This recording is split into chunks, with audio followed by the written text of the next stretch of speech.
Today I am going to be reviewing the new Derwent ProColour colored pencils and doing a demonstration with them.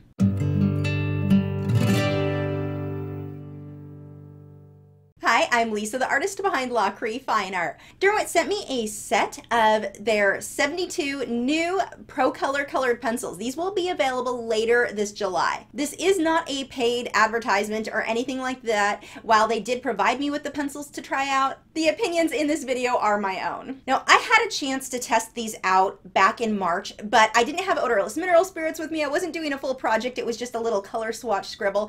The problem is I couldn't really tell how well these would work in action. So I wanted to put them to the test on a full piece. This is actually a fairly large piece at 17 inches by 9 inches. So I really was going to get a better idea of how they blended, how they would actually work on a project. These blend beautifully with odorless mineral spirits, probably better than any other pencil that I have.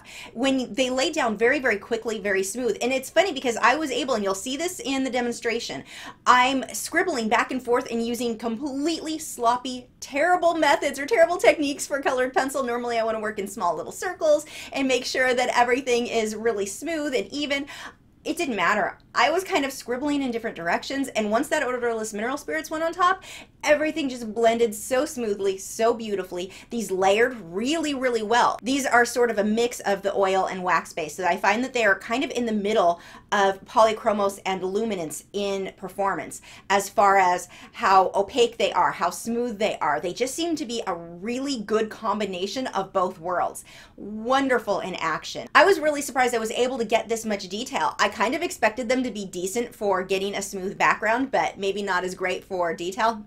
No, they were really great for every single thing that I tried with them. They worked well. They blended well on their own with burnishing. They blended well with odorless mineral spirits. They even work with powder blender on sanded paper. I did a quick test and they did work with that. So they do have enough oil to be a suitable pencil for that product. And they blended really well when I burnished with the Full Blender Bright by Caran d'Ache, which is a colorless blender. I mean, everything I threw at these pencils, they handled no problem. I was so excited as I worked on these. But of course, no pencil is completely perfect. So the two main negatives I found with these pencils, one was actually fairly minor, but some of the colors, the color on the back end of the pencil, really not very close to the color on the pencil itself. So I found myself more often than not, depending on the lead, looking for the little lead on the pencils to see what color I was getting, or doing color swatches instead of just looking at the end of the pencil like I typically would. Some were very accurate, some not accurate at all. So if you get these pencils, I do recommend make yourself a little color swatch, color chart.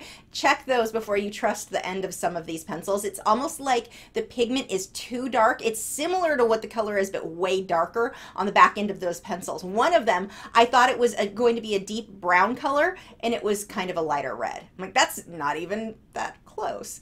On the flip side of that, these pencils are so easy to read the name on. The text, it's a dark gray barrel. The silver text, just super easy to read. So I was able to quickly recognize which colors I wanted. Grape was a color I used a lot in this piece. And it was easy just to look and see the name between the three purples to tell it apart from the others, because like I said, those colors on the back end don't make it super easy to tell which color you're actually grabbing. The biggest negative I think these pencils have is that out of the set of 72 colors available, only about half of them are light fast. That's low. I mean, I guess you could get excited, yay, half of them are light fast. So I actually have a set of 36 that are super light fast. There's 3 that I'll probably still use that rate a 5 or a 6 on the light fast scale, which is still pretty good.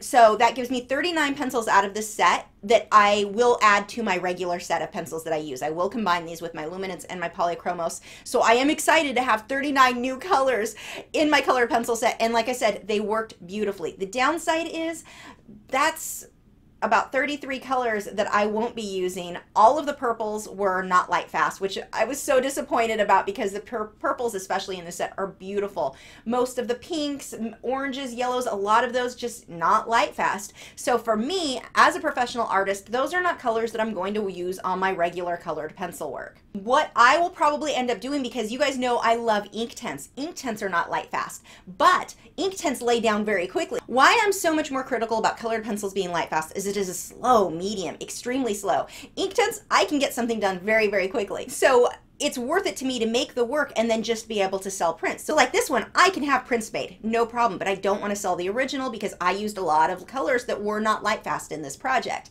So great for prints, not so great if you're planning to sell originals. But I will be able to combine the non-light fast colors with some of my Inktense work, so the pencils won't go to waste, but that was very disappointing for me. Really disappointing because I like the pencils so much. While working on my project, I had no idea of what those light fast ratings were going to be, so I just used whatever colors were pretty or worked for what I wanted. But finding out that so many of the colors that I kind of fell in love with, I can't use in my regular work, I have to say, very, very disappointed in that because the pencils are so wonderful to work in. So I'm really hoping that that's something that improves over the time, that Derwent finds a way to make more pencils with this formula in a bigger variety of colors that are light fast. But like I said, I do now have 39 colors that I will use with my regular work that are beautiful, that I'm very, very happy to have. Some really pretty blues, some very, very nice natural browns and tans that are a little bit different than some of my colors in the other sets of pencils that I use. Now, as for the cost, this is a little bit hard to figure out right now because all we have available is what the MSRP is going to be. And most of you probably know the suggested retail price is not usually what art suppliers sell the product for. So for example, Colorsoft, for those the MSRP is about 155 US dollars, but they're sold on Dick Blick for $109. I just saw them over on Amazon for $65. So that MSRP makes it hard to know, okay, what is the actual selling price going to be on these? These ones, the set of 72, the MSRP is about 180 US dollars. And that sounds really high on a set of pencils where only half of them are light fast. However, we know that's not what they'll actually sell for. So right now, at the time of making this video, it's a little bit hard for me to judge the value as far as that goes. The MSRP for the individual pencils runs about $2.69.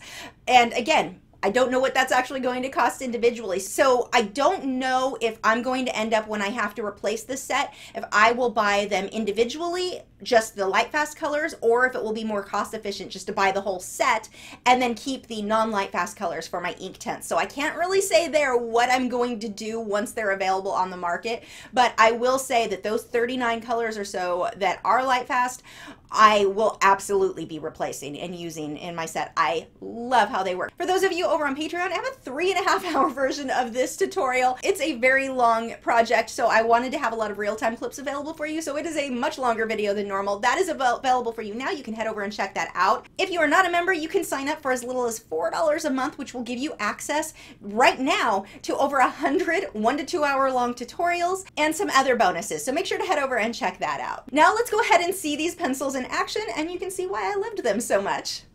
For this demonstration, I am working on Fabriano Artistico Extra White Hot Press 140-pound watercolor paper. But every paper that I tested this on seemed to work really, really well with these pencils. I didn't find anything where I just felt these pencils didn't perform well. I was just overall very, very impressed with them. I'm able, as you can see, I'm kind of scribbling all over. You can see my pencil lines everywhere. I mean, I'm making an absolute mess. I'm not working in my tight, you know, more uniformed little ovals like I typically do with colored pencil, making sure that I have my pencil sharp, and I'm even holding the pencil to the side sometimes. So I'm really only hitting the top of the tooth of the paper, but watch what happens when I go over this with odorless mineral spirits. It blends out beautifully, and the color lays down very fast. So I was able to move through this much more quickly than I would if I were using some of my other pencils. Really like that about this. Look, first layer, that is really smooth for a first layer, considering how messy I was with the application there. They really, really did blend nicely.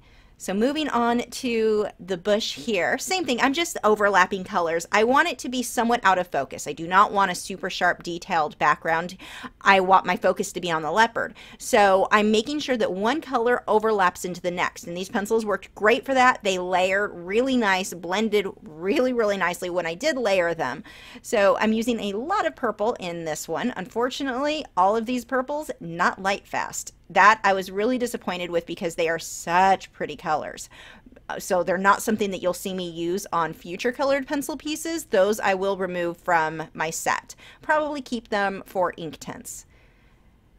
Lots of random shapes here. It feels very abstract. I just want to make sure that I'm overlapping, and I'm going to layer and layer and layer until I get this where I want it to be. And I didn't hit a point where I really felt these pencils weren't taking more layers. I really put them to the test. I tried burnishing and then blending on top. Still worked. I was still able to get layers on top of some of the areas where I had burnished, which was impressive. I mean, that's typically when you damage the tooth of the paper or you flatten it out, you don't have anything for the pencil to grip to. These, I was still able to get a little bit more detail on top of them. So I was quite impressed with that. The layering capabilities of these is really, really good. Now, these are not quite as opaque as a wax base like a Prismacolor or a Luminance, but they are far more opaque, I found, than the Polychromos. I think that these would work well for portraits too, and luckily, so many of the colors that I would use for portraits are light fast. So I am pretty excited to try these for portraits in the future. You can see adding even more layers. Some of these areas I've burnished, some I'm just blending lightly, just testing different things to see how these pencils worked. And again, I really just didn't find a point where I thought, oh, this pencil's not good for this technique or it's not great for that. They just worked so well. And at one point, and I didn't do this on camera, but I took my Colorless Blender, the Caran d'Ache, what do they call this one? The Full Blender Bright. I have never liked this blender for any other pencils, even the Caran d'Ache. I've used them for the Pablos, I've used them for the Luminance. Never really liked this blender for any of those. It actually worked great with these. I was so surprised at how well these blended every single way that I tried to blend them. So going on to the next section, just blocking these in quickly. Again, look at how messy that is. Very sketchy. You can see pencil lines all over the place, but once I blend, it blended out so very smooth.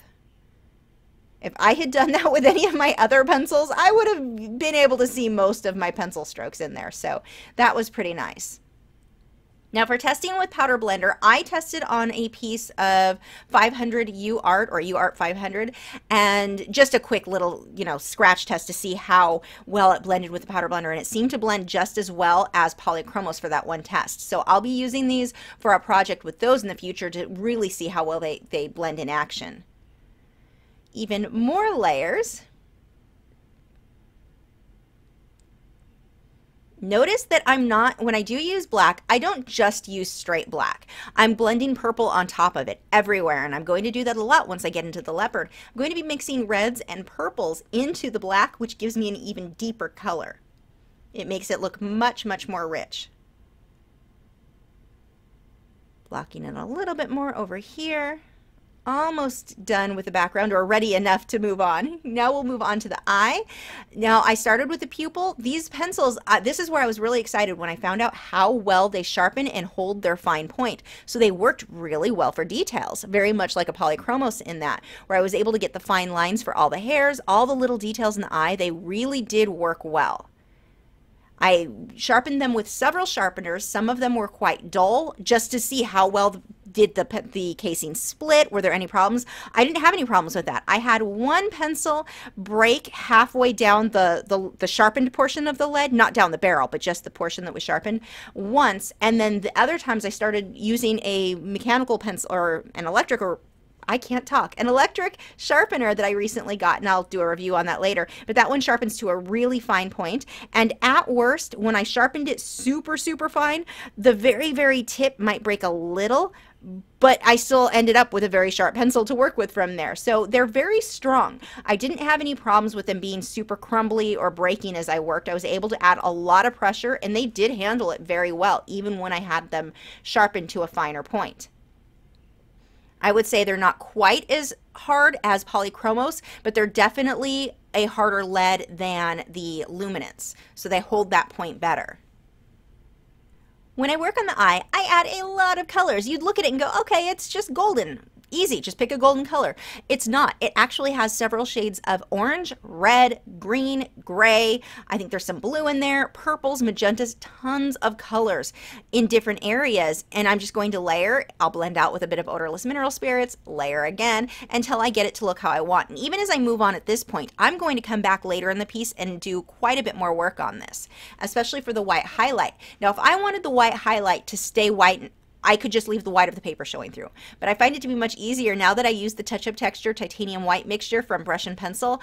I will just paint my white highlight over this. That is archival. It's completely intended to be used with colored pencil, so I can do that for my whiskers. I'll do that for some of the white bright hairs and shine marks on the eye. So if you're not using that, you will want to leave the white of the paper showing through anywhere you want to be super white. The white pencil in this set is actually fairly opaque. It's a good pencil. It's one I will definitely be ordering again. It's not as opaque as like the Derwent Drawing Chinese white. That one I did use a bit on this piece. You'll see that later on, but it still shows up pretty well. It's much more opaque than the polychromos white. Not as opaque as wax-based whites, or straight wax-based whites, I should say. Now onto the black. Here I added black for the spots first and then went around with my gold colors. But I quickly realized it was way easier on myself for blending reasons to blend purple into first, add my purple spots, and you'll see this as I move on. If I add the purple spots first and then add the gold and yellow colors around it, my colors are much clearer. Right now, because that black smudged a bit into those yellow tones, that creates a bit of a muddy look, which isn't going to be a problem. I'm going to layer more on top of that, so that will fix it. But I did find quickly I liked much better if I put purple down. Then you can see I'm blending my golden colors around it. Then when I blend with odorless mineral spirits for my first couple of layers, I blend over the purple and the tan colors. I don't even have to worry about it because the color that those two colors create is actually very pretty. It's not muddy like black and yellow do.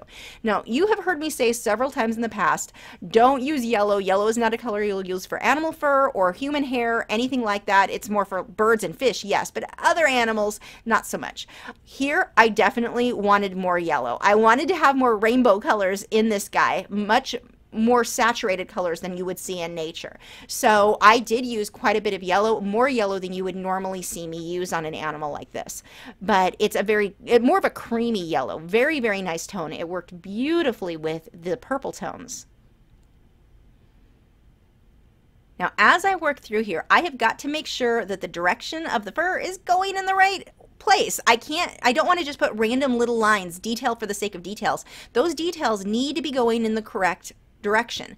If they aren't, you completely change the underlying bone and muscular structure of the animal. So here, that's what I'm really focusing on, making sure these little bits of fur are going in the right direction. And this reference photo comes from wildlifereferencephotos.com. So if you want to draw this exact guy, you can go buy the photo from them.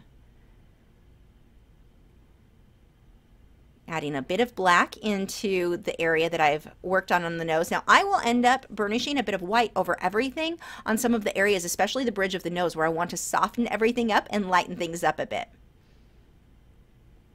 The pencil that you'll see me use that has a reddish brown barrel, that is my Derwent Drawing Chinese white. That's the only non-ProColor pencil that I used on this piece, but I pretty much use that every time I work in colored pencil. So again, this area is going to be black, but I've made it a deep purple first. I love the grape color in here. Unfortunately, not light fast, so that makes me sad because it's such a pretty color. Adding black on top now. Now as I add the black, I'm letting some of the purple show through, especially around my edges. It makes it look much deeper. I get a lot more depth in this that way. And I will end up layering purple on top of even the black several times as well. Lots of layers on this one. Along the edges, I want to make sure that I'm paying attention to the direction of the fur there as well. Now, I don't sit and worry about every little bit of fur being the exact same as the photo. I mean, I'm not counting, okay, 15 hairs going across this way, 20 down this way. That doesn't matter to me. What matters to me is that the fur is looking the same. It goes in the right direction, that it's the same width, the same length, that I've got it clumped the same, overlapping the same. Another trick, when you're working on something like this where you're drawing in all of these individual strands of fur, make sure you overlap them. Work that way so that you don't end up with fur that looks like plastic. That's very easy to do if your edges are too harsh. You don't have that nice soft overlapping of one color to the next. I'm using some purple to define some of the hair here around the mouth and on the chin. Now the chin I made it a bit darker than what I want my end result to be. This way when I come on top with the white, they'll really show up on top of that. And some of the white that I'm going to do here will be done with the Derwent Drawing Chinese white, some with the ProColor white, and some with the titanium white touch-up texture mixture later at the end of the piece. Adding some highlights there. Few of those whiskers, and you can see that these whiskers, they show up, but they're not super white. This is good though. I want variation. I don't want all of my whiskers to be bright white. That doesn't look natural. I want to have variation where some kind of blend into the background, blend into the fur. You can see that they're there, but they're much more subtle. And then I will have some that I add with the touch-up texture titanium white that is going to be much brighter white. But I want to make sure that I have some of these that are soft like this that I've created with just the colored pencils. Another layer there, darkening this up. Again, back and forth between the black and the purple to really make it very deep. Black by itself is not going to have a very rich, deep tone.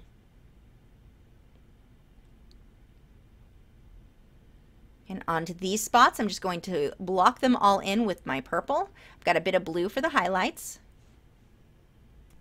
And I'm still watching the direction of the fur, and that fur switches directions constantly throughout this piece. You may think, okay, I've got the hang of it. I know the fur in this area all goes in this direction. It doesn't. Watch your reference photo when you're painting and drawing animals because it will switch and move in every which direction.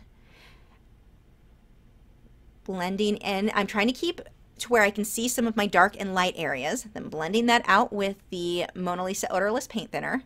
Gamsol also works just the same. Darkening these up even more, some with purple, and then I'll come back through with black again. Really want to have rich, deep colors on here. Now, even if I was going for a more realistic look than having my colors as bold as I do here, I would still use a lot of purples in with my black. And notice that the colors too, as I work on these spots, they're not just black up against the tan color. They fade, and you'll see this more as I keep working, where I'll bring in reds and more burgundies and purple, where it fades from black to those colors before I hit the tan. It doesn't just go straight black up against the tan. It'll look very flat that way. So in between spots, notice the color shift there.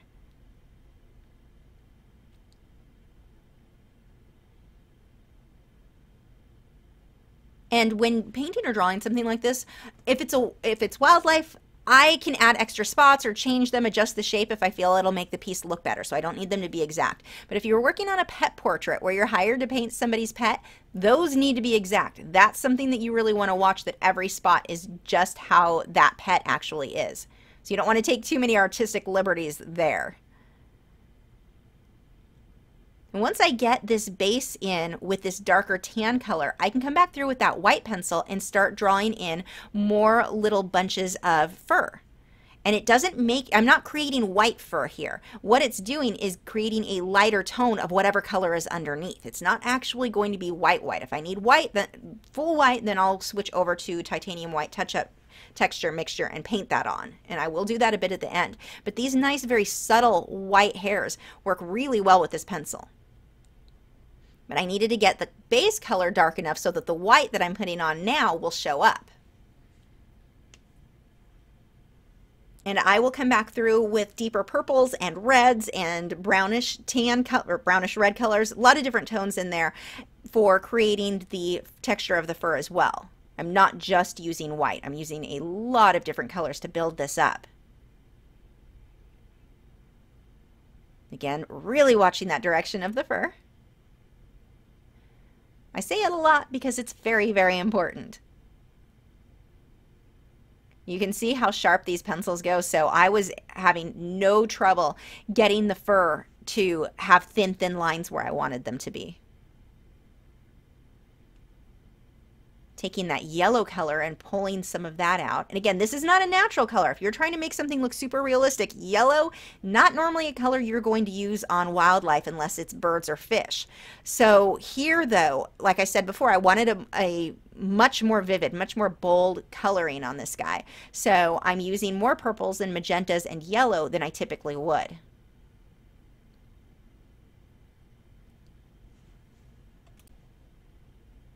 Adding some more of those whiskers, some with the Derwent Drawing Chinese white, some with the ProColour white.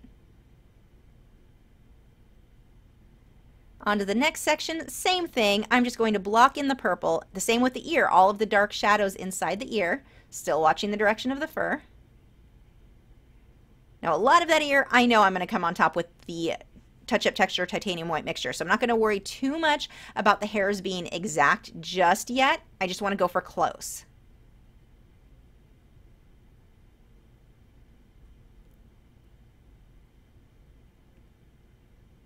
And as I add the paint thinner, it'll look like it's a little bit darker, but once it dries, it'll lighten back up.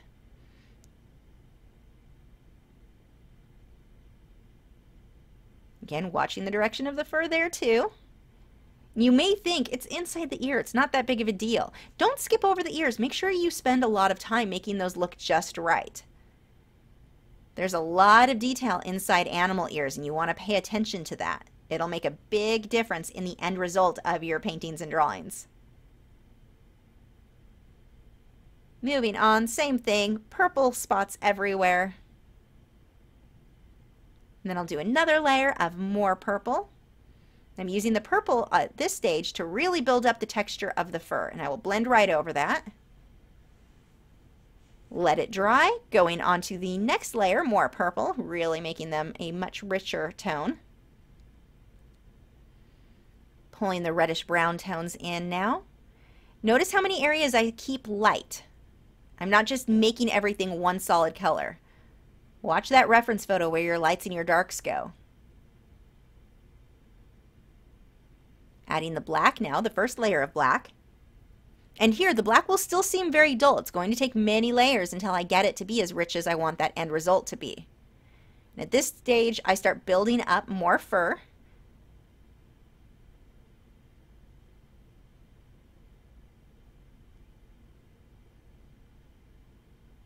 The paper under my hand is glassine. It keeps me from smudging my work, although even at a few points I tried this where my hand was touching the artwork itself. I never had a bunch of colored pencil come off on my hand. With polychromos, those are messier. Those come up onto the side of my hand if I don't have something under it. Plus, it's not safe. You don't want the oils of your hands all over your work. But these didn't smudge like those do, so that was a difference I noticed. But it's still a good habit to be in, to keep paper under your hand as you work, and that is glassine, which nothing will stick to. It doesn't allow it to smudge. So really good stuff to use as you work. Glassine is also what I use to put in between my work when I have them in the storage box. I have that big clamshell box that I've shown on some of my tours, and I put the glassine in between my work. It's archival, acid-free, so it's not going to damage something when they're stored wrapped in that. Adding the white now, you can see as I'm really starting to build up the texture of the fur, I'm also pulling more orange into this now. Little details here and there, going back and forth, adding more purple colors to get the deeper shadows in between some of these bits of fur.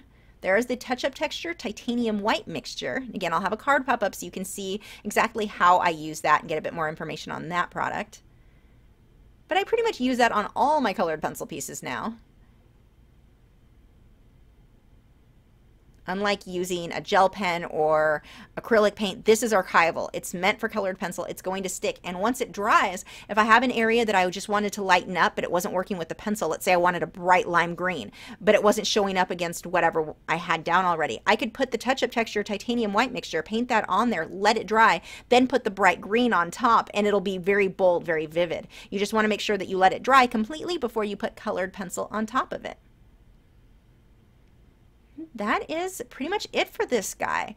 Now, in the end, I think deciding whether or not these pencils are for you is going to come down to what you're going to use them for. If you're selling your artwork, again, only about half of these are light fast. They're good. I'm absolutely, for myself, will buy them and use them with my own colored pencil work. Hands down, love these pencils. They work so well, but you do have about half of them that are not light fast, so that's definitely something to keep in mind. If you are doing illustrations for books and you're not really selling the original artwork, you're making prints, then you don't have to worry about that. The light fast ratings don't matter. You just need to know that the pencils perform beautifully.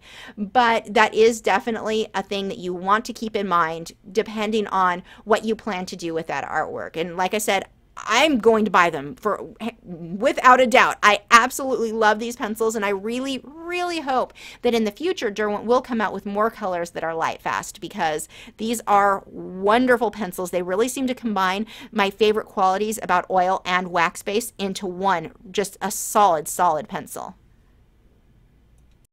My shoulder chicken wanted to come say hi to you guys. He says he misses you. Hello. You want to sing for everyone?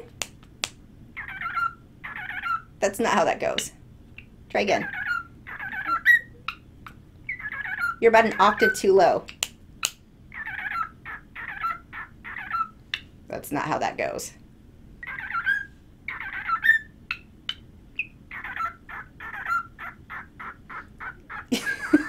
That is so not how that song goes, chicken. Okay, we're done. Have you subscribed yet? If not, I have a handy button right there. It's round, has an orange arrow on it. If you click on that, that'll help you to keep up to date with all of my new art videos every single week. There's also a button over there you can click on to watch some of my older videos. I have like 800 on this channel, so there's a lot to watch while you're working on your own artwork. Gonna say hello over and over? He's a good chicken. Bye.